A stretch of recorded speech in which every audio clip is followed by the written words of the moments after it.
Hello and welcome to French Property Renovations. This video is going to basically be about me cutting up, I think it's my fourth tree, and what I've learned and using my chainsaw. Now, from my past I've used a lot of grinders and that kind of equipment, electric and petrol, and coming to France, lots of trees. I wanted to use my wood burner. I decided to buy one of these and I found it to be quality make. I have the petrol grinder, the 12-inch blade, 300mm blade that's on that, so I'm kind of used to using this kind of equipment, but obviously not cutting trees down. So I've cut one tree down that was in 2 or 3 bits, so it kind of grew up like shoots, but they were only like 12-18 inches in diameter. The second tree was a big oak, and that was 2 to 3 foot in diameter in some places. So the one I've just cut down is over 2 foot. I'd probably say 2 foot, 2.5 foot in diameter. For what I've learned in cutting them down. Well, these trees are already on the floor, so they've got a high moisture content because they're on the ground. And cutting them, what I've found is if you wring them and let them fall on the floor and don't let them dry out, because here it's been 28-30 degrees when I've been cutting these trees, and if you wring them, bum bum bum bum, let them all fall on the floor, the sun's drying them out then while you're continuing to work. So that makes the oak harder. So because it's harder, it's wearing my blade away. So if I've wringed them first, it's got a higher moisture content in it. So obviously you've got oil on your chain there that comes from this bit here, so let's show you. So you're filling this one up basically with oil, and that one's your petrol. So when you're cutting the tree and you've wringed it, it's still full of moisture. So when you're cutting it with your chainsaw, that moisture, that water, is actually keeping your blade cool, and the blade seems to stay sharper for longer. So this tree that is now going to be on my time lapse, you can actually I actually did the whole tree with this one blade and it's still quite sharp. So that's a good thing to do, as opposed to cutting a tree that's dried out more so. Because obviously if it's vertical, it's the same as having a house. I've got the backdrop here of my points, and you can see I'm getting on, and it's actually looking quite nice. I think it looks good.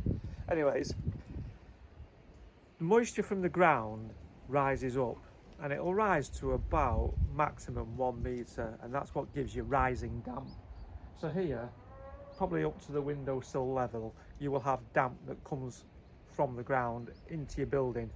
Again, that's why I've got my lime mortar, so it can breathe and that moisture can get in and out. The tree's no different, so we've got to use the same logic here.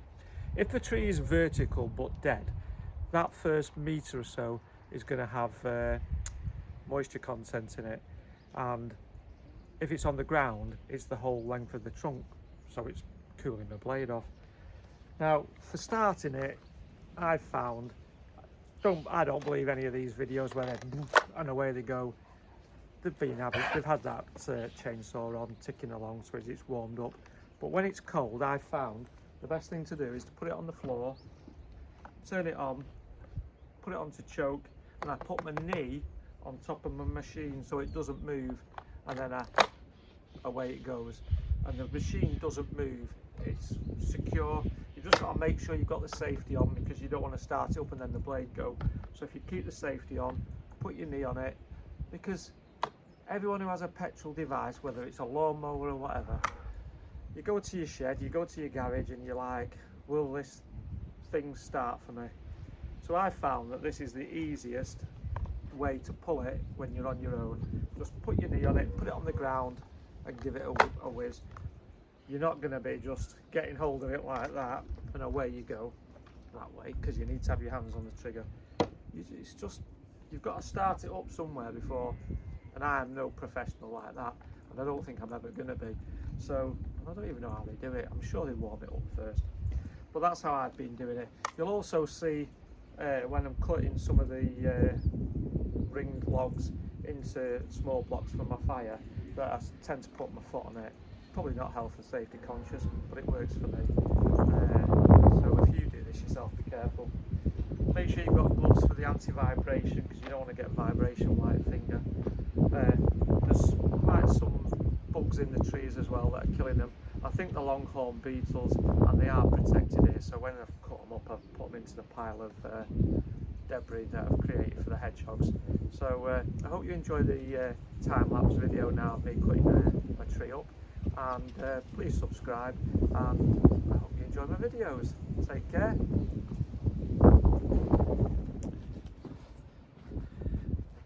I decided, having watched the first little bit of my video there, that I'd add a little caveat onto this tree cutting video.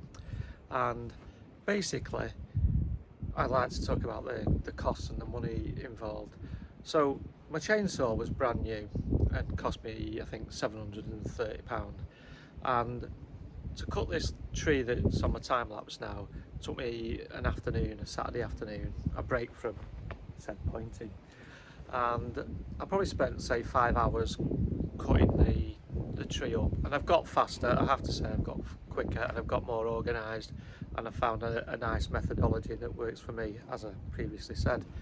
Now, if you had an average job, let's say the minimum wage is £10, €10 an hour, that's an input of €50 worth of time, let's say.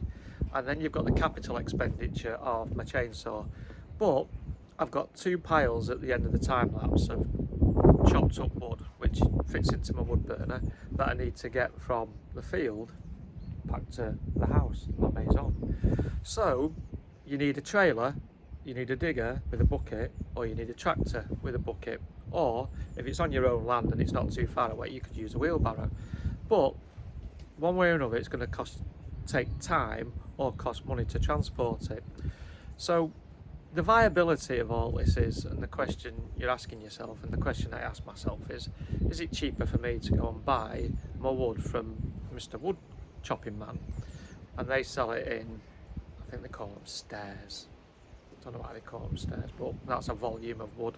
But I've roughly got 3 cubic meters on Saturday, and then I've got all the rest of the firewood that are cut during the summer. And because the trees have been dead about 1 to 2 years, so they're well seasoned. I think 2 years is through, so I'm there and thereabouts in the full seasoning of them. I just needed the moisture content to be reduced. So I've probably got enough wood now for the whole of this winter, forthcoming winter. So you need to offset that against the cost of the energy. And my chainsaw, I'd like to think, is going to last me quite a number of years, and you can divide that by the years, divide that by the trees that you cut, and you should be able to at some point gain some longevity from it and a costing per tree.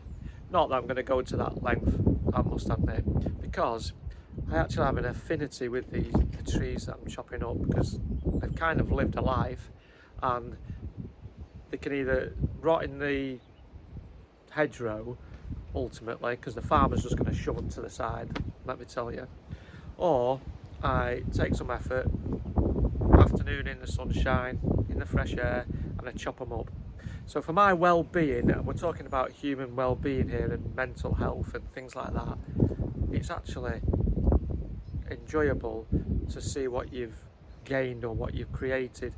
So going back in time kind of thing to more basic things where we needed shelter, we needed a fire, we needed food, it's actually quite a nice hunter-gatherer kind of feeling. So I'm going to put a big yes to cutting my own wood, but I can understand how a lot of people would not be interested in putting that amount of effort out there, because wood heats you up numerous times. It heats you up while you're chopping it in the field, it heats you up while you're splitting it, it heats you up while you're getting it from your barn or wherever you've stored it to your house, and then finally it heats you up again.